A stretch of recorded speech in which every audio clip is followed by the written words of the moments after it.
കണ്ണൂർ കൈതപ്രം കൊലപാതക കേസിൽ കൂടുതൽ വിവരങ്ങൾ പുറത്ത്. രാധാകൃഷ്ണനെ കൊലപ്പെടുത്താൻ ഉപയോഗിച്ച തോക്കിന് ലൈസൻസ് ഇല്ല.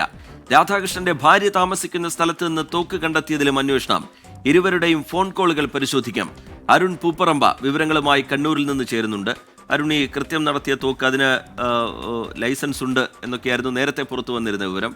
പക്ഷേ വിശദമായ പരിശോധനയിൽ അതിന് ലൈസൻസ് ഇല്ല എന്ന് കണ്ടെത്തുന്നുണ്ട്. ഒപ്പം തന്നെ ഈ രാധാകൃഷ്ണന്റെ കുടുംബം ഇപ്പോൾ ചില ആക്ഷേപങ്ങൾ ഉന്നയിക്കുന്നുണ്ട്. എന്താണ് അവരുടെ തുടർന്നുള്ള നീക്കം? അരുൺ പൂപ്പറമ്പ.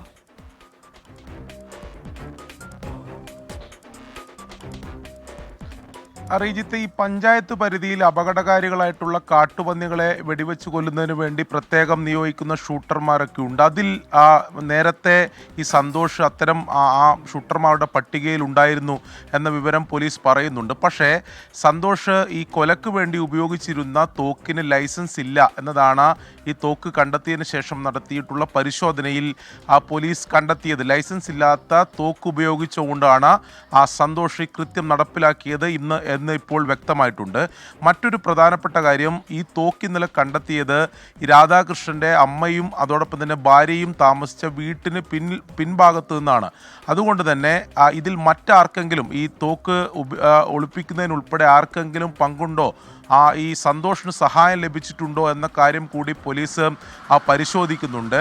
ഈ രാധാകൃഷ്ണന്റെ ഭാര്യയുമായി സന്തോഷിനുണ്ടായ സൗഹൃദം, ഈ സൗഹൃദം രാധാകൃഷ്ണൻ തടസ്സം നിന്നതാണ് ഈ കൊലക്ക് പ്രേരണയായതെന്ന് അന്വേഷണ സംഘം കണ്ടെത്തിയിരുന്നു. സ്വാഭാവികമായും ഈ ഭാര്യയിലേക്കും അന്വേഷണം പോകുന്നു എന്നതാണ് നമ്മളിപ്പോൾ മനസ്സിലാക്കുന്നത്. ഇരുവരുടെയും ഫോൺ രേഖകൾ ഉൾപ്പെടെ പോലീസ് പരിശോധിച്ച് വരുന്നുണ്ട്. ഏതെങ്കിലും തരത്തിൽ മറ്റാർക്കെങ്കിലും ഇതിൽ സഹായം, ഈ സന്തോഷിന് സഹായം ആരെങ്കിലും നൽകിയിട്ടുണ്ടെങ്കിൽ അവരെ കൂടി പ്രതി ചേർക്കും എന്നതാണ് പോലീസ് ഈ ഘട്ടത്തിൽ അറിയിക്കുന്നത്. അതിനിടെ ഈ രാധാകൃഷ്ണന്റെ കുടുംബം ഈ ഭാര്യയ്ക്കെതിരെ റൂറൽ SP-ക്ക് പരാതി നൽകും, അങ്ങനെ ഒരു തീരുമാനം കൂടി രാധാകൃഷ്ണന്റെ കുടുംബം എടുത്തിട്ടുണ്ട്.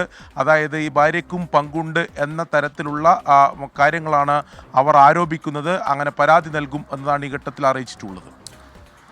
അരുൺ പൂപ്പറമ്പ കണ്ണൂരിൽ നിന്ന് വിശദാംശങ്ങൾ പങ്കുവെക്കുകയായിരുന്നു.